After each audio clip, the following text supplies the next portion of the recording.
Olá, tudo bem?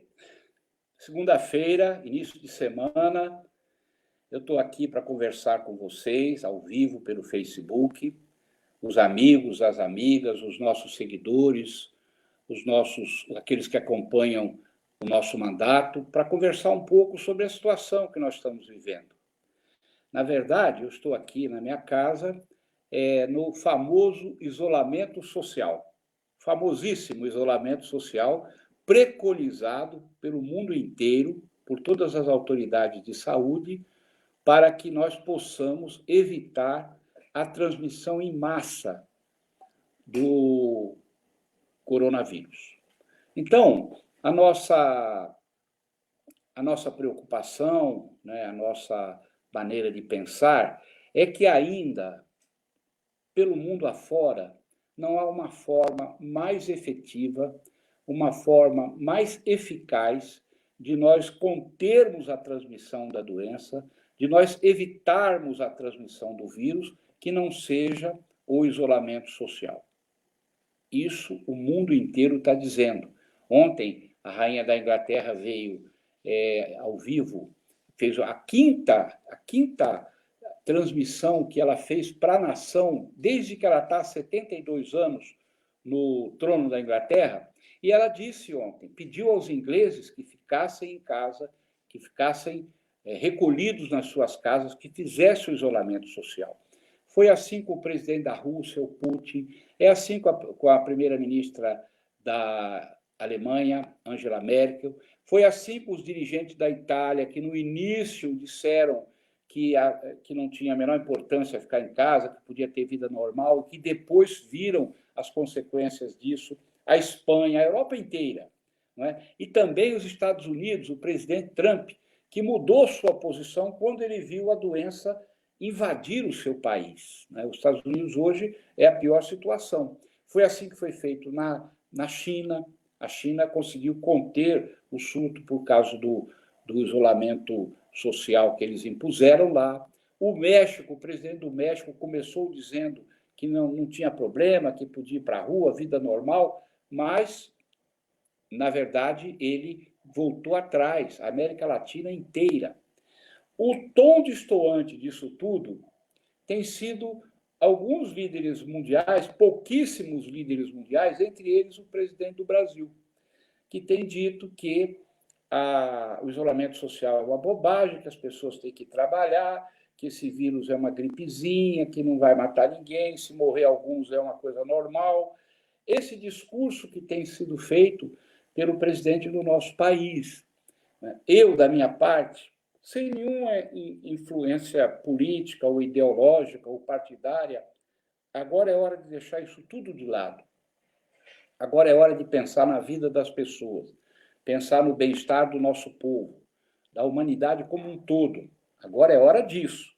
Partidarizar, politizar uma pandemia como essa é coisa para quem não tem juízo, para quem não tem juízo. Então, nós precisamos nos despir de qualquer tipo de sectarismo e atuarmos mediante a orientação de quem?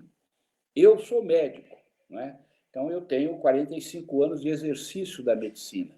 Como médico atuante, tenho atendido pacientes, em particular nos domicílios. Os pacientes mais idosos, que não podem sair, têm me procurado, eu tenho ido atender em domicílio, ou mesmo fazendo orientação, consultas, através da rede social, porque o Conselho Federal de Medicina flexibilizou e permitiu que a gente possa atender os doentes. Não só os doentes de coronavírus, mas vários outros tipos de doença que o doente pode ser atendido em casa, não precisa se locomover até um hospital e correr o risco de se contagiar dentro de um pronto-socorro ou mesmo de um atendimento médico ambulatorial. Eu tenho feito isso e bastante. Eu sempre fiz isso, mas agora tenho feito mais. Então, eu estava dizendo a vocês que o isolamento social é a forma mais eficaz, a forma mais correta de nós prevenirmos a transmissão do vírus. Por isso eu estou aqui em isolamento social. Agora, às vezes as pessoas precisam sair, precisam ir ao mercado, precisam fazer algum tipo de coisa. As pessoas... Então, na hora que você precisar sair da sua casa, você pode tomar todos os cuidados necessários para evitar que você seja infectado pelo vírus. Várias maneiras. A higiene pessoal, a higiene das mãos, está aqui, ó. A higiene das mãos, para quem sai, pode levar isso aqui, tá certo? Para passar nas mãos. É uma coisa simples, é um ato muito simples, ó. É um ato simples, ó. Evapora sozinho, né? Ou pode-se lavar as mãos com água e sabão, que é o método mais corriqueiro, mais barato e mais importante para se fazer. Então, lavar as mãos muitas vezes uma maneira de você prevenir o vírus. E quando você estiver no carro, não tem água e sabão, ou em algum lugar que você não consiga lavar as mãos, você pode levar um tubo de álcool gel e usar, sem problema. Outra questão que entrou em pauta dos últimos dias para cá, os cientistas, que é aquelas pessoas, né, os médicos, os agentes sanitários, as autoridades de saúde pública, o ministro da Saúde, os secretários municipais de saúde, os secretários estaduais de saúde, a academia, as universidades, né, os infectologistas, os médicos, enfim, que cuidam disso, a medicina em geral, é por aí que nós devemos nos pautar. É por aí, pelo máximo de consenso da ciência e dos órgãos de saúde pública. Se você, de 2 dias para cá, eu estava dizendo, foi levantada a questão da necessidade do uso da máscara. Porque, segundo as previsões, essa próxima semana, os próximos dias, será o momento onde haverá um crescimento grande da transmissão do vírus na nossa terra, no nosso país, na nossa cidade, no nosso Brasil e em outras partes do mundo. É um momento que pode ter um salto de transmissão. Por isso, eu quero aconselhar vocês, se forem sair, está aqui, ó. Eu vou mostrar essa aqui. Essa aqui é a máscara de pano. Ela é o pano duplo, com elástico, ó. Não pega na máscara, você coloca assim e você sai usando a máscara. Essa máscara, muita gente está procurando para comprar, vou atrás, vou aqui, vou ali. Você pode confeccionar na sua casa. No nosso site, nataline.com.br, nós vamos colocar lá uma orientação de como você pode produzir a máscara na sua casa. Ou pedir para alguém, algum parente, algum amigo que possa produzir para você. Essa máscara pode ser usada durante 2 horas. Portanto, se você for sair e ficar algum tempo fora, você tem que levar mais que uma máscara. Daí, quando inteirou 2 horas, você tira a máscara aqui pelo elástico, tira a máscara, coloca dentro de um recipiente, um saco plástico, alguma coisa bem limpa, bem esterilizada, amarra a boca e coloca a próxima máscara. É assim que a gente deve fazer agora ao sair. Então, são orientações técnicas sobre a doença, sobre a Covid-19. Existe aí na sociedade uma discussão muito grande, muito apaixonada, até desajuizada, vamos dizer, entre aqueles que acham que a sustentação da economia, a manutenção da atividade econômica, dos negócios, né, dos negócios da indústria, do comércio, ela vem em primeiro lugar antes do isolamento social. Então, existe aí um debate muito grande, muito feroz. É importante a gente dizer que a atividade econômica ela é a sustentação de um povo, de uma nação. Né? Sem trabalho, sem produção, sem renda, você não consegue sobreviver. Isso é importante a gente dizer. Todos nós sabemos que a gente precisa trabalhar, a gente precisa produzir. Isso é uma verdade. Então, nós não estamos contestando essa maneira de se manifestar. O problema é que a doença não é uma brincadeira. A doença não é uma gripezinha, que me perdoe quem disse isso. Falou de uma forma sem conhecimento, como a gente diz, quem não tem conhecimento ignora.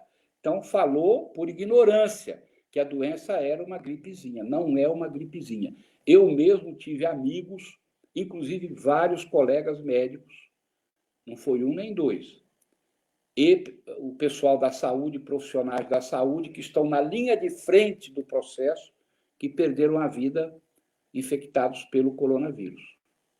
Eu já, inclusive, já publicamos isso, né, fazendo homenagem pelo mundo inteiro e aqui no Brasil e aqui em São Paulo.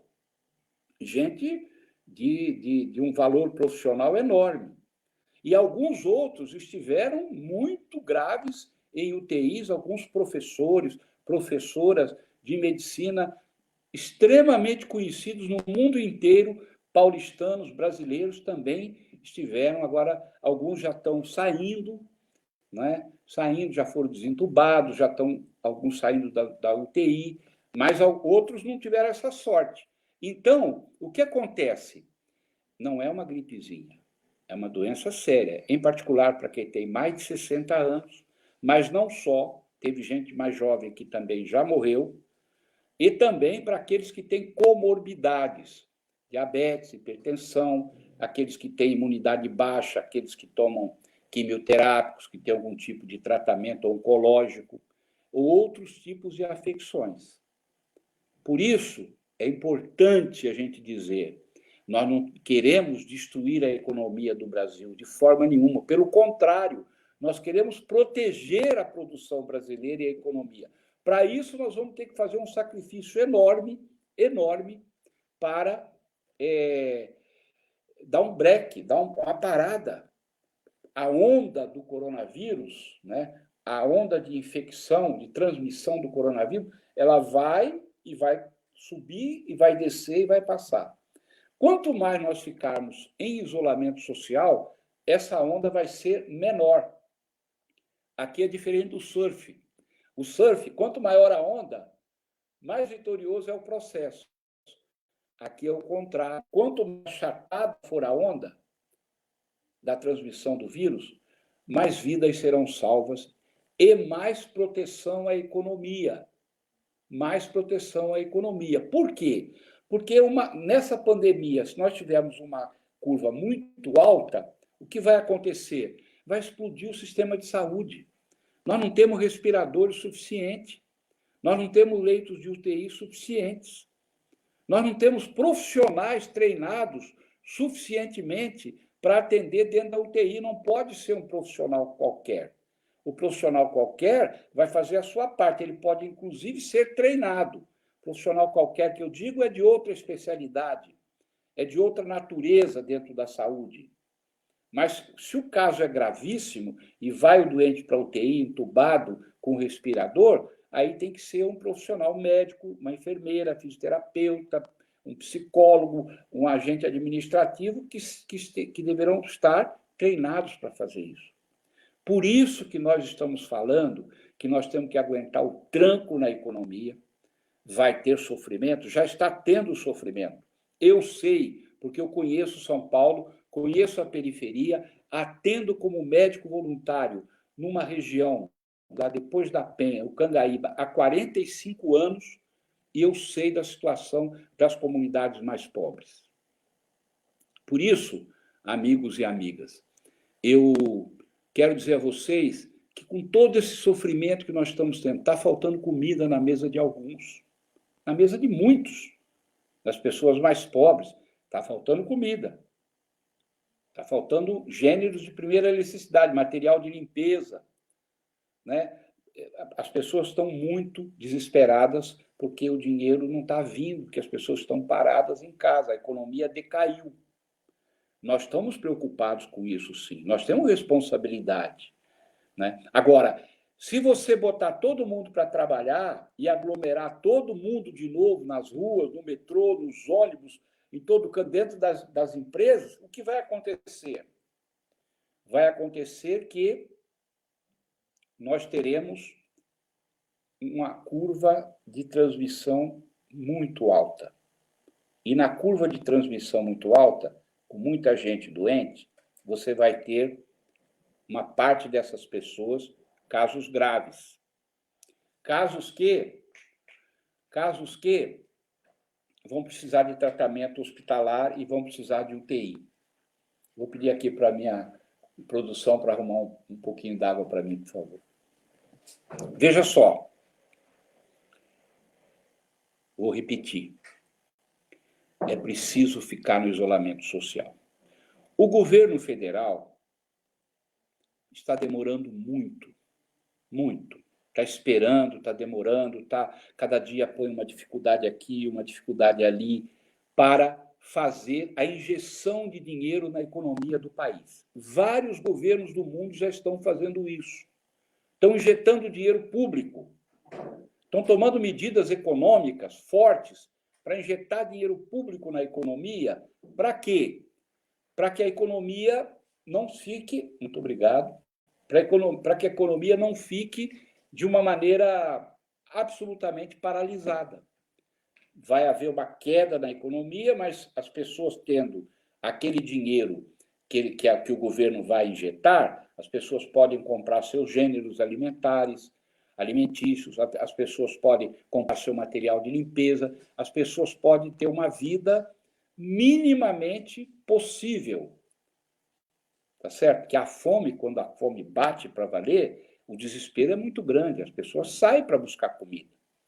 É isso que nós precisamos fazer, trabalhar, o governo federal, o governo estadual, o governo municipal, precisamos trabalhar para quê?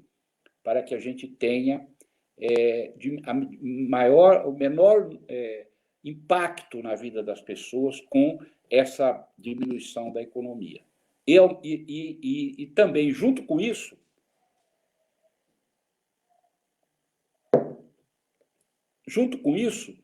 nós termos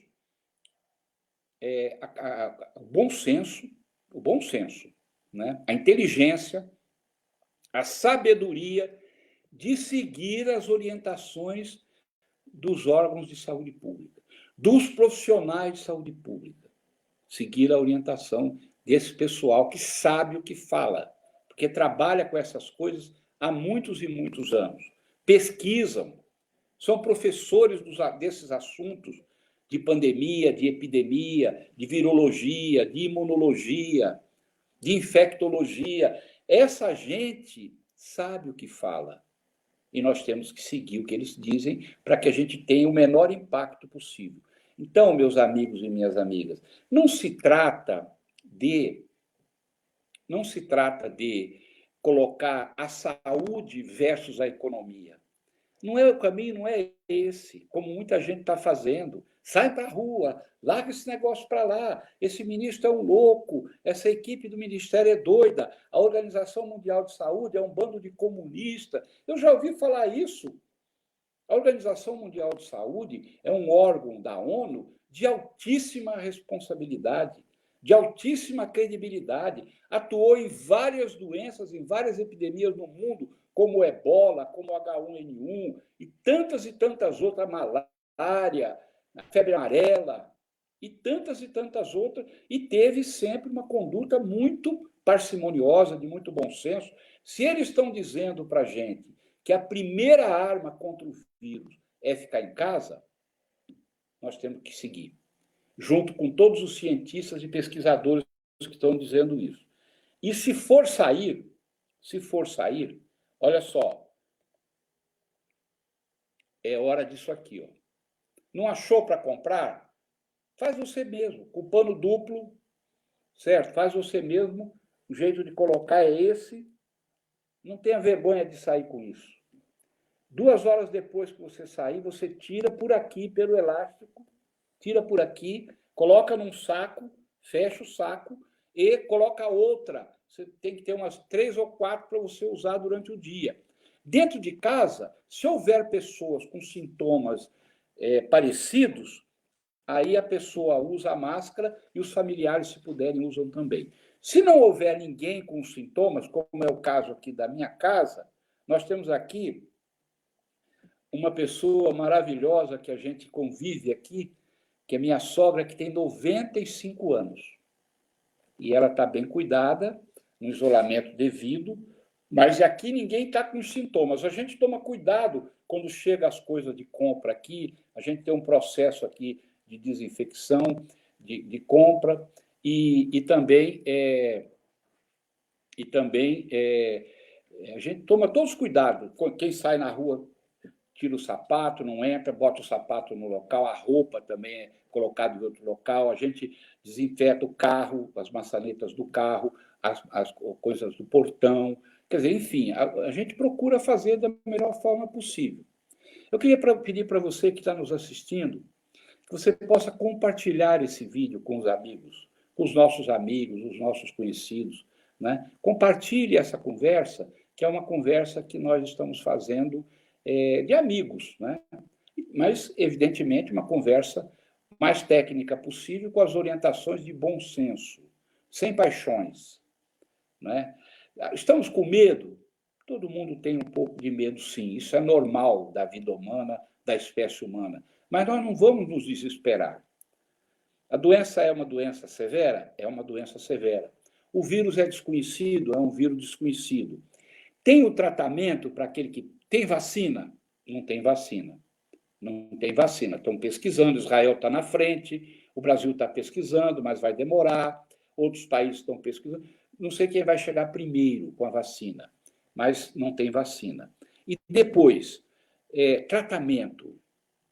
Olha, pessoal, esse é um outro debate que a gente tem assistido, que às vezes chega à raia da histeria, que é a questão da hidroxicloroquina. A hidroxicloroquina, ela é eficaz, de fato, ela é eficaz no tratamento? O que o mundo está dizendo? O que a ciência está dizendo? Está em experimentação. Estamos testando. Pode ser que daqui a alguns dias você possa aplicar isso aí na sociedade como um todo, nas pessoas doentes como um todo. Por enquanto, ele está sendo aplicado para doentes críticos, doentes muito graves, muito graves. E pode ser que daqui a pouco vá se estender para doentes graves ou até para casos mais leves. Mas você não pode tomar, como está se fazendo, o remédio como preventivo do vírus, porque ele não previne o vírus. Ele machuca você, o teu organismo, e não previne o vírus. Mais uma vez, nós temos que ter calma e deixar que a ciência, aqueles que conhecem a situação, que estão pesquisando, façam a sua discussão técnica e saiam com uma orientação para a gente. Nós temos que confiar na nossa ciência, nos nossos cientistas, nas nossas autoridades sanitárias. E, se verificar-se cientificamente que o remédio funciona eventualmente na cura da doença, então vamos para lá, vamos prescrever o remédio. Agora, isso ainda, em grande parte, está em experimentação. Ainda não está assim, olha, é o remédio para usar com esse vírus. Como foi outros remédios em outras viroses anteriores. Então, a gente dá essa orientação também para você que está nos assistindo. Nós, da nossa parte, eu queria pedir a você, se você pudesse compartilhar essa conversa, a gente agradeceria muito, que nós estamos buscando trocar ideias com as pessoas, né? Passar uma mensagem, trocar ideia. Eu queria dizer a vocês o seguinte, do ponto de vista, falei até agora do ponto de vista como cidadão e como médico, do ponto de vista da nossa atuação como agente público, a Câmara praticamente fechou as portas. O nosso gabinete, por uma tradição, a gente nunca fechou o gabinete. Então, o que eu fiz, conversando com a nossa equipe, nós fizemos um rodízio com as pessoas de menor risco, que não estão no grupo de risco, que estão indo lá uma vez por semana, uma pessoa, um plantão, abrindo o gabinete às 7h30 da manhã, fechando às 18 horas, ficando lá para atender aqueles que procuram. A procura diminuiu muito via gabinete, que a Câmara está com as portas fechadas. Mas tem os telefones, enfim, tem toda a comunicação nossa com a cidade. Então, nós estamos mantendo esse plantão, tomando todas as pessoas com o funcionário que está vindo, com o assessor que está vindo. Ele vem de veículo sozinho, individual, né? Ele usa toda a higienização, o gabinete tem sido higienizado pela pessoa que está lá, na medida do possível, para evitar o contágio, para evitar contato, tá certo? Não tem aglomeração nenhuma lá, não tem absolutamente a pessoa ficar ali com o gabinete aberto, em plantão, um por semana. Cada um vai uma vez por semana num rodízio. Mas, fora isso, eu, junto com a equipe, a minha equipe tem uma coisa muito interessante, trabalham demais, né?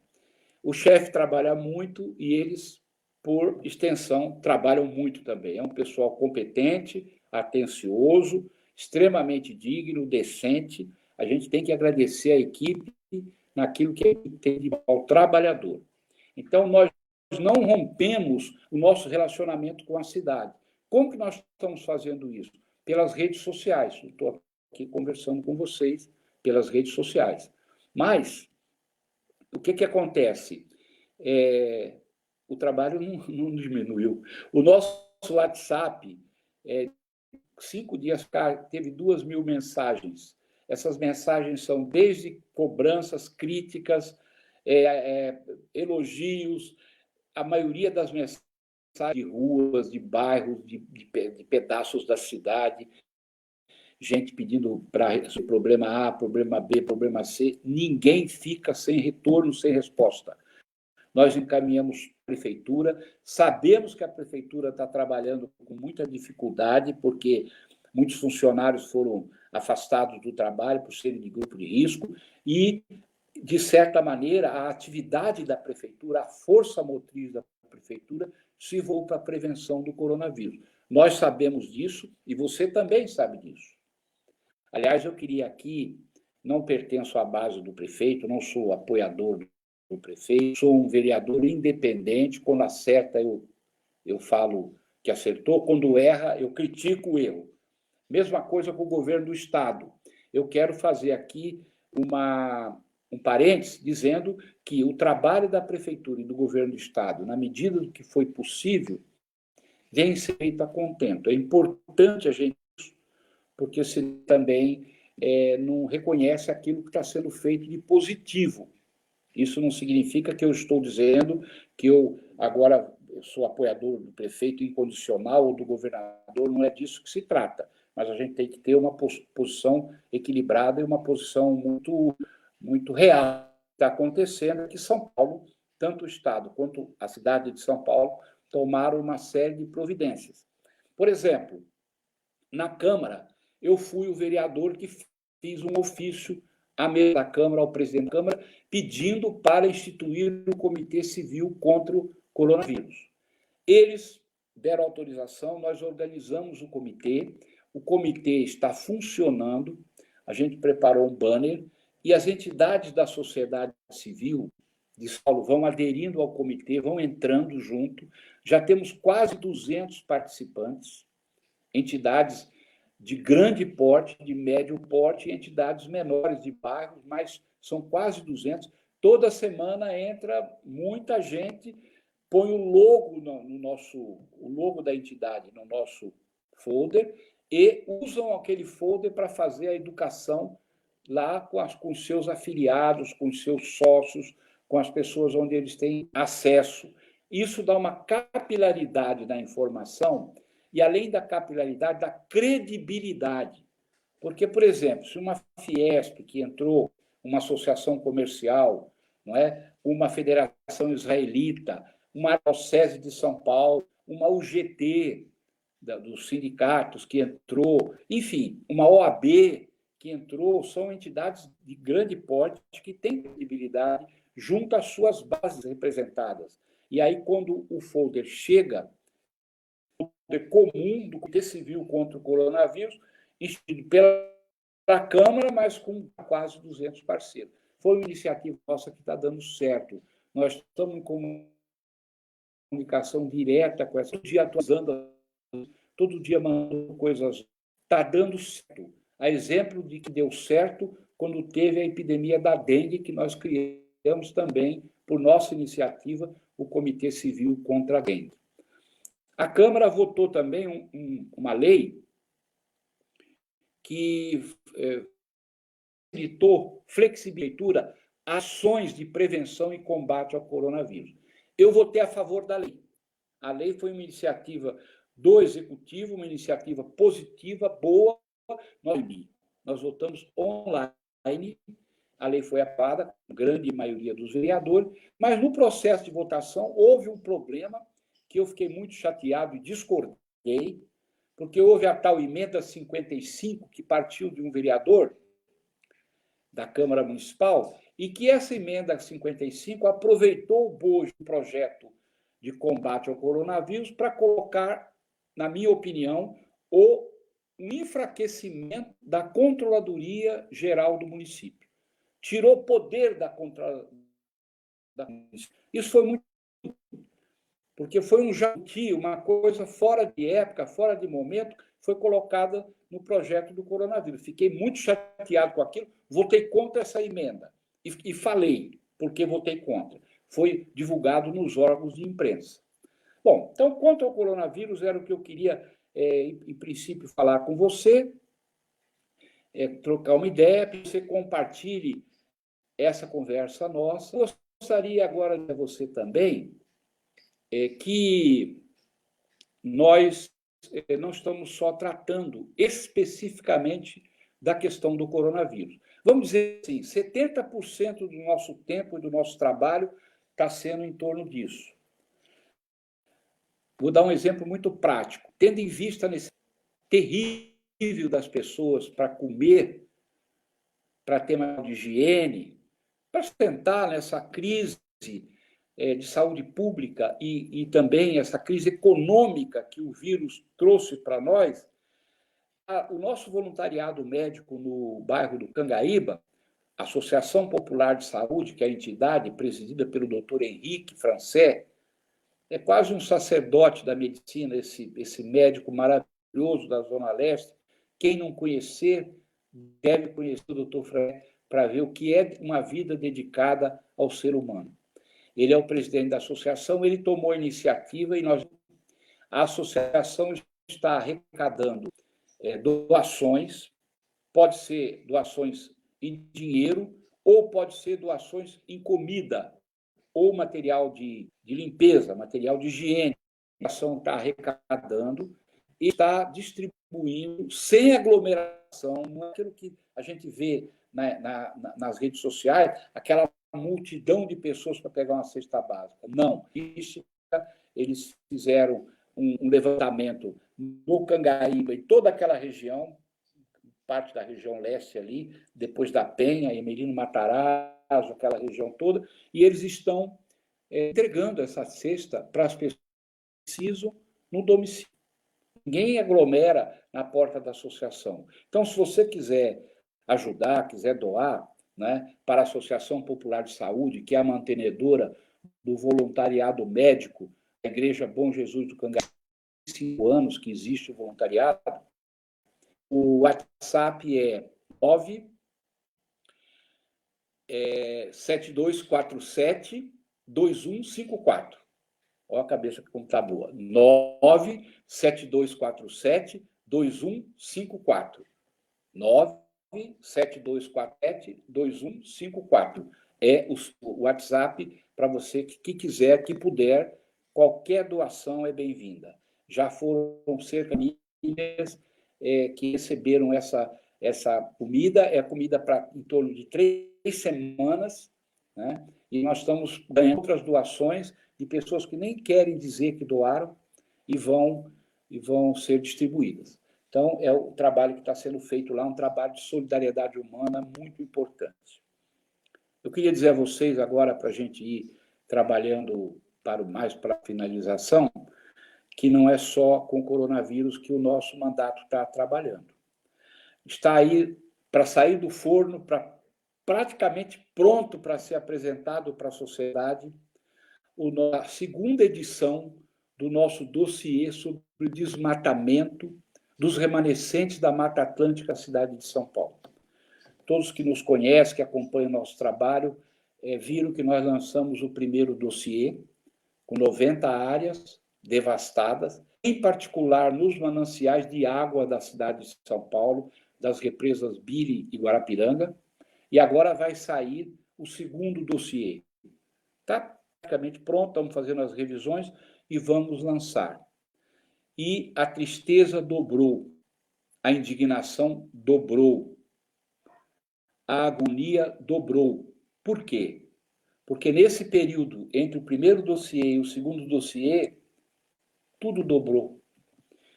Continua criminosa a derrubada das matas, continua criminosa os loteamentos clandestinos, continua criminosa a inércia, a ineficácia do poder público, seja do Estado, seja do município, para conter essa onda de devastação.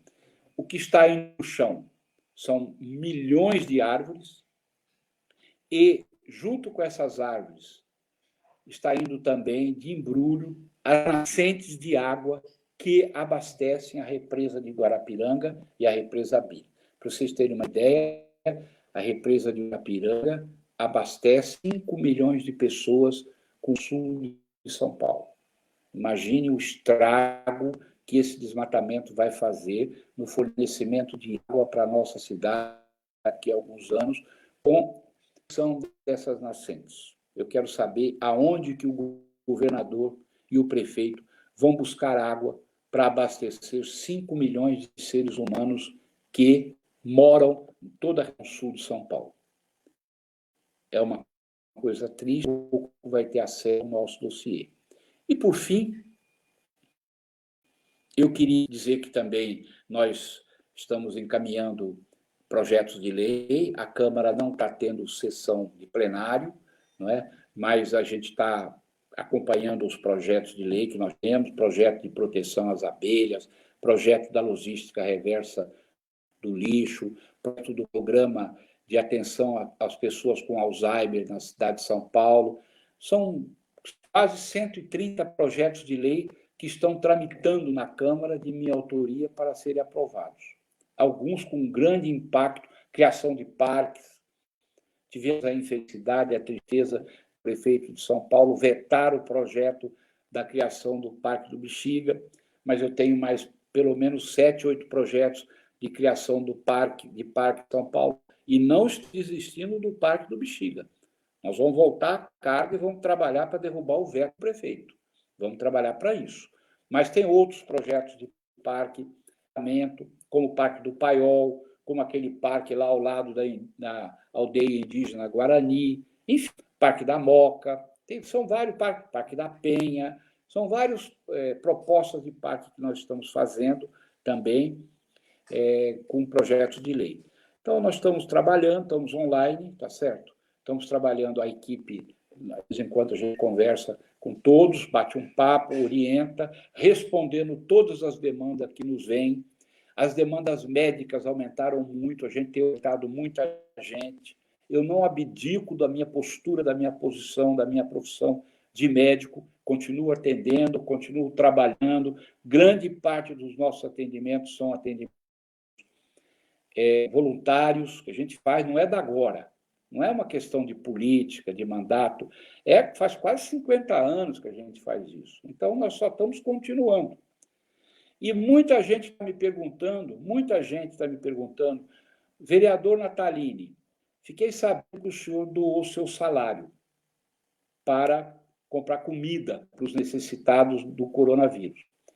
Como tem muita gente perguntando, eu vou dizer, eu decidi realmente doar 50% do meu salário de vereador enquanto essa pandemia durar em São Paulo. É uma decisão pessoal minha. O destino desse recurso é comprar alimentos e material de limpeza para as pessoas que precisam. Então, eu queria dizer a vocês que é uma decisão pessoal, íntima, da minha pessoa, de achar que eu tinha a obrigação de ajudar, e a forma que eu encontrei para ajudar, materialmente, foi essa doação de metade do meu salário de parlamentar para uma entidade que eu confio, que eu sei que a comida vai chegar para quem precisa, não vai ter desvio no meio, como às vezes pode acontecer. Isso é muito importante, a gente doar para quem confia funcionam as coisas muitas vezes aqui, e eu realmente estou fazendo isso. Enquanto durar a pandemia, nós estaremos fazendo essa doação. É uma pessoal íntima minha que eu fiz porque eu quis fazer, ninguém me obrigou a fazer, eu fiz porque eu quis, e de uma maneira ou de outra, muitos têm me perguntado, e eu dando essa explicação aqui para você, numa boa, sem nenhum tipo de senão. Queria, então, agradecer vocês pela participação aqui, aqueles que nos assistiram, e queria dizer que estamos trabalhando, né? Nós vamos, dentro do bom senso, com muito trabalho, o trabalho, como eu disse a vocês, inteligente, o trabalho pelas redes sociais, nós vamos avançando e vamos vencer o coronavírus, nós vamos vencer essa pandemia. Vamos perder vidas no caminho, já temos perdido vidas no caminho. Muitas pessoas conhecidas nossas, gente muito séria, muito digna, que morreu trabalhando para combater a doença. E outros trabalhadores, tiveram que sair de casa, que foram se contaminar na rua, trabalhando, indo atrás da subsistência. Mas nós vamos vencer, isso vai passar. Essa semana deve começar um pico de transmissão maior, é isso que a OMS está falando, e é isso que o Ministério da Saúde do Brasil está falando. Aliás, faça um registro aqui ao ministro e à equipe do Ministério de Saúde do Brasil. Dentro dos limites financeiros que eles têm, eles estão trabalhando muito. É digno de elogio, de reconhecimento. O ministro Mandetta, que eu conheci ainda como deputado, na época que a gente lutava contra o desfinanciamento do SUS, que acabou acontecendo, ele foi o esteio no Congresso Nacional na defesa dos recursos públicos para a saúde pública. A prova de que a gente estava certo está aí. Se nós não tivéssemos o SUS no Brasil, o que seria do povo brasileiro? Com todos os defeitos, todas as mazelas, financiado desde que foi fundado. Mas é o SUS que está acudindo o nosso povo. Desde o rico até o pobre. É o SUS que está acudindo. É o SUS que vai atrás de fazer a parte de prevenção. É o SUS que orienta os hospitais particulares. Enfim, é a política pública de saúde que está segurando a barra nessa pandemia. Então, mais uma vez, a gente reconhece os profissionais de saúde, os agentes de saúde, os nossos meios, assistentes sociais, psicólogos, fisioterapeutas, enfim, administrativos, esse grande exército que eu costumo chamar carinhosamente de exército do jaleco branco, que são o grande exército do SUS. Eu quero parabenizar, agradecer muito a atuação de cada um, em nome do povo de São Paulo. Nós reconhecemos o trabalho de vocês, assim como reconhecemos o trabalho de outras categorias, como os garis, por exemplo. São pouco falados, mas eles não deixaram de passar na nossa porta, nem um dia. Os garis de São Paulo, parabéns a vocês. Os motoristas do transporte público também estão aí, dando de si, para levar uma pessoa que precisa ir de um lado para o outro. Temos que agradecer. Aplaudam quem sorri, trazendo lágrimas no olhar. Essa é a letra do versinho do samba, que não tem autor, é de domínio popular. Então, estamos agradecendo a vocês.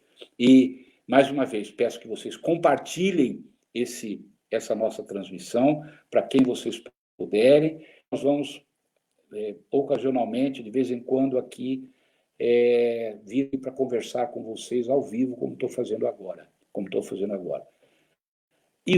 Fiquem em casa. Se precisar sair, olha aí.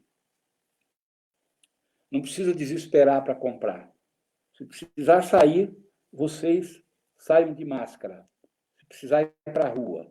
E outra coisa que eu queria falar, pode fazer a máscara em casa.